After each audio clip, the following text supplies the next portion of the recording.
I mean, how crazy is the world we live in that women are being violently assaulted by men just for demanding their own safety? It's crazy. So that's the world we live in. And, I've got through that stage, struggling with my identity. And now I'm trying to, warn and caution other people. So the fact that their doctors are doing this, castrating children, is literally like a horror movie. And it's the same chemical that they actually use to chemically castrate sex offenders. And we're prescribing it to children as young as 9 here in New Zealand. We are starting to see what's being proposed in New Zealand already happening in certain US states, and it really is horrifying. I mean, who on earth is this Chantelle character to demand that parents can't have access to their kids?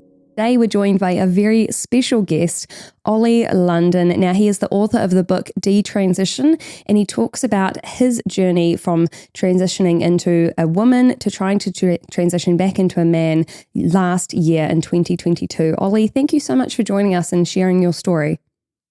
It's a real pleasure to be here. Thanks for having me, Chantelle.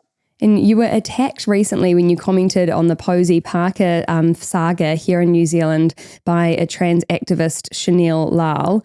How was that for you, seeing yourself be attacked, knowing the journey that you've been through? So I can take all these attacks from the trans activists, but I just think it's awful what they've done to women. I saw what happened to Kelly J. Keane and all of the other women. I saw a 70-year-old woman being punched in the face by trans activists, and it broke my heart. So I've been very vocal trying to raise awareness of what's going on. And I'm glad in the UK, we've got a great channel, GB News, that has been covering it. We've got other channels around the world that have been really horrified because nobody realized that was going on in New Zealand. We all have this image that New Zealand is a very tolerant place, beautiful place. Lord of the Rings was filmed there, Hobbiton's there, so it must be like a nice place. But it was really disheartening to see the way that these trans activists and also the media, the role the media played. So, I could take the attack from Chantelle. And it's funny because this Chantelle character went on to incite the mob prior to the rally, but he actually was pretending to be a victim. He was saying he was so scared to go there. He was a victim. These people are professional victims. They do it for attention. And the fact that he's pretending to be a victim when he incited a mob to violently assault women, and the women weren't even able to speak. They couldn't even utter a single word because of this. I just think it's appalling. And then there's now a picture of Chantelle with the New Zealand's new woke prime minister, who it seems worse than Jacinda. I mean, I thought you couldn't get worse than Jacinda, and unfortunately you've got him. But he was pictured smiling and sticking his tongue out with the prime minister, and you think, the government are complicit, the liberal media are complicit in this violence against women, and not a single person, Chantelle or any of the other people that attacked those women, have been charged. Yeah, absolutely. And that is the problem here in New Zealand. We largely, and this is quite unknown on an international stage, but by and large, our media here is government subsidised. So the messaging that you're seeing coming through is the messaging that the government wants to come through. So calling Kelly a, anti-trans activist, which is a lie. She's a women's rights activist. And she's saying how there needs to be a place where both groups are protected, but women do need to be protected, and we need to look at that. That messaging of calling people TERFs and white supremacists, that's the messaging that the government does want the public to hear, because they are the ones that are helping to fund that type of messaging that's coming through from our reporters here. So it is very biased, very one-sided, and it's been very difficult for New Zealand over the last, I would say, kind of 6 years, and even prior to that, ever since Jacinda took office, and now we're seeing it again with Chris, which is her predecessor. We're having the same issues in New Zealand, and we're all trying to stand up and say, why can we not have logical conversations anymore? I would really love to talk about what happened with you and your kind of entry into transitioning. What was that like, and what really fueled that? Because looking back and reading through your story, it seems like there must have been a lot going on for you, kind of on the inside, to go through the journey that you have. Can you tell us a bit about that? Yeah, so there's a lot of factors that influence someone to develop gender dysphoria, which is the official medical diagnosis for someone that's transgender. So there's so many factors, and these days we have the added factor of social media, which is now playing a huge role. So for me, I grew up in a slightly different time, just before TikTok and before Instagram and stuff. But, I was back there on the MySpace days when MySpace was out, and, I'd always hated the way I looked. I was always told I was more feminine. I always thought I was more feminine. I used to get bullied at school for the way I looked. So I'd always wanted to change myself. And, we go through these experiences when we're a teenager that we question our identity, and I was always unsure of who I was and who I was going to become. So, these questions played in my mind a lot of my life as a kid, I used to play with Barbie dolls and girls' toys. And then as an adult, I got to a stage where I was trying to find myself. I was changing myself so drastically, and I still wasn't happy. So I thought maybe the answer is because, as many people have been telling me, I was more like a woman. So maybe that's the answer. So then I transitioned, and then that was a short-term happiness, you know. I had facial feminization, I had hair extensions, wearing all the clothes and stuff. And I came to a point where I was like, okay, I'm really unhappy now. Maybe this wasn't the answer to my problems. You know, maybe I'm running from my problems and I should address them directly. So, you know, I came to that realization. That was late last year. I've been detransitioning. I've wrote a book about the story. And also, you know, I've really been researching what's going on in the world, because I've seen what just happened in New Zealand. I've seen what's going on in America with the healthcare system pushing kids to transition and from younger and younger ages. And it's really alarming. So, you know, I've done a lot of research for my book talking about these issues. And, you know, from my experience, I'm trying to speak up to help others. And unfortunately, as we know, with a tolerant left, anyone that detransitions is attacked and vilified and discredited. So, you know, they're always coming at me and other detransitioners that are speaking out. Suddenly, if you're trans, they support you, they praise you. The moment you decide to go against that narrative, they viciously attack you. And we see the way they treat women for simply demanding women's only spaces. I mean, how crazy is the world we live in, that women are being violently assaulted by men just for demanding their own safety? It's crazy. So that's what we live in. And, you know, I've got through that stage, struggling with my identity. And now I'm trying to, you know, warn and caution other people. There's been a lot of talk about the drugs that people are put on when they go to transition. Did you have similar issues with kind of a cocktail of drugs and medication that they wanted you to go on to aid your transitional process? So for me personally, I actually had a lot of surgery. So I had a lot of the facial feminization. So I had a lot of my bones shaved down, my facial structure changed to be more feminine, even had my hairline lowered. So I was lucky I didn't get onto the hormones and puberty blockers. But what we're seeing now is a lot of teenagers being prescribed these. And we have in America, some states have now made it illegal. And there are trans activists that are on Instagram and TikTok promoting to these kids how they can get access to these drugs illegally. And, you know, when someone takes these hormones, it really changes the body. So if a teen takes these hormones, if they're a female, their muscle mass starts to change. So they start to develop masculine features, their hair growth changes. But the real issue is there was a Canadian study recently by a doctor, Dr. Bradley, her name was, and she was the pioneering candidate for gender research. She opened a clinic around 1975, so she's performed thousands of transitions on teens. And she has now done a study and actually said we were wrong to prescribe hormones to kids because it actually affects their bone growth. It affects the bone density. It can also cause heart issues. There was a study in Finland which found that teens that take long-term testosterone or estrogen have a higher risk of having heart palpitations, heart attacks, myocarditis, and other health-related issues. So, you know, the research is coming out there now. It's just sad to see how so many impressionable people are being pushed by schools and, you know, what they see online on TikTok. So I was lucky I didn't take those hormones, but I've seen the devastating effects. I speak a lot to other detransitioners, and they've really been through hell. And they're never going to recover from the health consequences of having those harmful drugs put in their body. And I know one of the drugs that we prescribe here in New Zealand is Lupron, which has been through massive lawsuits over in the United States. And it's the same chemical that they actually use to chemically castrate sex offenders. And we're prescribing it to children as young as 9 here in New Zealand. It's just insane. I mean, the fact that they're prescribing that and the fact that we're using it to castrate people, because they are castrating children, they're sterilizing children. You know, a female to male transition, they cannot have children. They can never breastfeed. And, you know, when they're a teenager, they don't realize that these things are going to affect them in adult life. As a teenager, you just want there and then, you know, you want a quick fix solution. You don't even think about the future. You don't know about the future. So the fact that their doctors are doing this, castrating children, is literally like a horror movie. I mean, you know, we've seen so many detransitioners share their stories. They've had double mastectomies.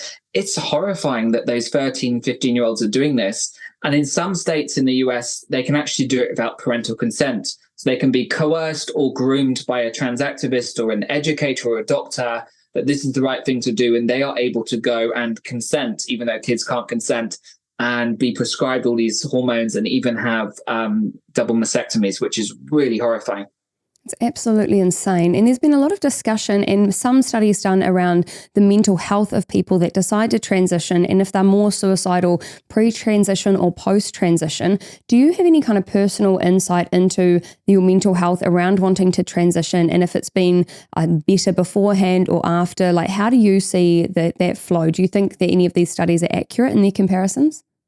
Absolutely. Again, the Finnish study I mentioned earlier, it was done at the Tampere University, which is one of 2 gender clinics in Finland.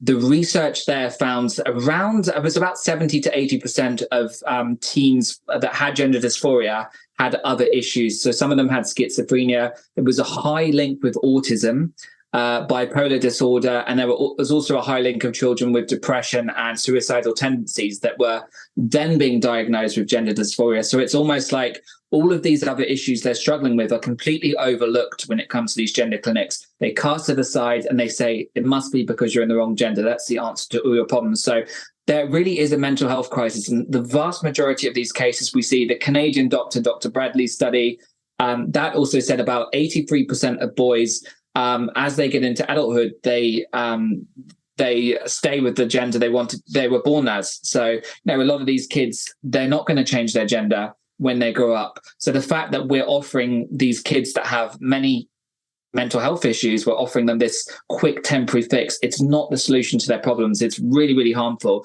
And I struggled as a kid with depression, body dysmorphia, gender dysphoria. So, every single person that transitions is struggling with something or another.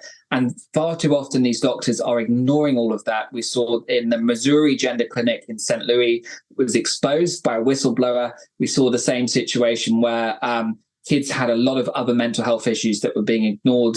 The doctors didn't even acknowledge them. They fast-tracked these kids onto a hormone course, which, once they leave the hospital, they don't check up on these kids. So when you see the data saying there's a very low detransition rate, it's because they don't check on these kids. They don't care about these kids the moment they leave that hospital. In New Zealand, that same activist, Chantelle Lal, actually put forward legislation that has now been adopted in New Zealand, and it's against, they say it's a gay conversion bill, but it actually is a gender conversion bill. So if your child comes forward and says, "Mummy, I think I'm a girl," if you don't honour what they're saying, if you don't accept what they're saying, if you say, "No, you're Harry, you're a boy, it might be a phase, just work through it, we'll get you some mental health help." If you try and do that, then you can actually go into jail. You can actually be jailed for that, for a parent that doesn't want to confirm your child's so-called gender identity. I mean, that's absolutely crazy. I've been testifying in Washington State in the US, and they actually have similar bills. So I was testifying against a bill that was going to allow the state and social services foster care to take kids from their parents if they wouldn't affirm their gender. So, we are starting to see what's being proposed in New Zealand already happening in certain US states. And it really is horrifying. I mean, who on earth is this Chantelle character to demand that parents can't have access to their kids and that kids should be taken away? It's really disgraceful. And what's alarming is, 10, 15 years ago, everybody was fine with transgender people. Nobody had an issue, and their lives were much easier. The real transgender people now that have, been transgender their whole life, they're the ones really being affected now because these trans extremists like Chantelle are making them look bad. They're causing them so many problems, So I think what that proposed legislation in New Zealand is extremely alarming. And, I wonder if it's a test run, maybe other liberal governments like Canada are looking at this and thinking if this passes, they're going to push it too, because we're seeing a lot of kind of domino effects around the world when it comes to gender affirming care. So, shame on Chantelle. He has absolutely zero compassion. And the fact that he's trying to be a victim on television, his crocodile tears were so obvious. He's a disgrace. With your own transition, how did you find the support on social media and from the public in general? Because you were quite popular on social media, you have been for many years now. So how was that support for you for your transition? And then now that you've been coming out and doing your detransition, what has the change in rhetoric online been towards you? So when I actually transitioned, as with most people that do transition, you get positive, affirmation, you get nice comments, you get people praising you, welcome to the trans community, this is who you're meant to be. So all of this appraisal. So, even I kind of fell for that. And imagine an impressionable teen that gets bullied at school. They just want to fit in. Suddenly they decide they're trans and They get so many nice comments. They get so many followers. They see other influencers like Dylan Mulvaney, who becomes hugely successful with lucrative brand deals, and they want that too. So most kids just want to fit in. Most kids want that positive validation. So, I kind of liked that. I'd always been lost with my identity. I was always unhappy. I used to get bullied. So when I had that positive validation, it felt good. But then I decided this really isn't for me. Let me share my story because maybe it will help someone else struggling.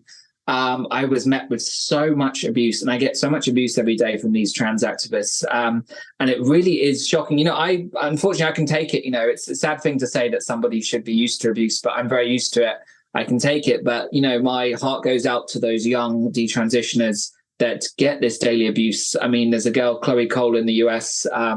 There's another one, Kayla Jane. There's so many coming out now, Kat Cattinson, and they get subjected to horrific attacks and intimidation. And we're seeing, every time there's a detransition rally or a women's rights rally, we're seeing trans activists use violence to try and get their point across. And no, it's never going to work. So that's why we're seeing so many detransitioners scared to even speak out, scared to voice their opinion or talk about their struggles, because they're just met with this torrent of abuse, which is designed to intimidate and put off these people. Just look at the New Zealand rally. That was designed to scare women into silence and into submission so that they never again voice their rights. That's exactly what they're trying to do. And, I will not back down, and I will make sure that I help lift the voices of other detransitioners as well. Well, thank you so much for that, because as a woman, it was horrifying to see. And I was very thankful I wasn't there on Saturday, because I don't feel like it would be a safe environment for any woman, especially women that aren't, big and bulky and strong, like a lot of these trans activists were that day. Can we talk very briefly, before I know you have to go, about Gays Against Groomers, which is a large organisation that has been started by many members of the LGBT community who are saying that enough is enough when it comes to what we're trying to push for children. And do you know much about Gays Against Groomers? I thought that you were part of it, but I'm just wanting to make sure that I'm right. Yeah, so I'm actually a proud ambassador for Gays Against Groomers. So I do a lot of things with them, campaigns. We send people to do legislative opposition. So people will testify before a Senate or Congress. And they're absolutely a fantastic organization. It's very refreshing because the vast majority of LGBT organizations are now they've been hijacked. They're pushing this radical agenda on children. They're pushing for women's rights to be taken away. So it's really refreshing to see a group of people, they're gay, lesbian, there's also trans people included as well. They really care about children. They want to protect children. They want to protect women. So they are doing amazing, amazing things. I mean, they're really fearless, and they've experienced so many kind of cancel kind of culture stuff. They've had a lot of their merch stores taken down. They've been labeled, just like Kelly J. Keane on their Wikipedia, as a far-right organization, when that's not further from the truth. This is a very center, not liberal, not right-leaning. It's just to protect children. How is that right-wing to protect children? But that's the world we live in. These trans activists label anyone that disagrees with their worldview as far right, fascist. They like to use those terminologies. But Gays Against Groomers is absolutely fantastic. I'm honored to be an ambassador, and it's just nice to have an LGBT organization that really cares when there are so many that are pushing this agenda on children. They're sponsoring these events, or they're sponsored by these hospitals, and they're sponsoring these drag shows in schools where, they have sexual performances. They're talking about gender and sex education to kids. So it's really nice to be a part of an organization that's actually fighting against that. And it's doing so much incredible work to help people across America and across the world. Absolutely. Just giving people a voice, isn't it? And it's something like 80% of children that are told they're transgender actually grow out of that by the time they turn 18. And often they are just part of the LGB community. They're not actually trans. And so pushing the puberty blockers for children actually completely destroys their future. And that's something that amazing groups like Gays Against Groomer and amazing people such as yourself are really standing up for and fighting against. Ollie, thank you so much for joining me. I really appreciate taking your time and the effort that you've put in to come and meet with me very late at night all the way across in London. So thank you so much. Thank you very much, Chantelle. A pleasure.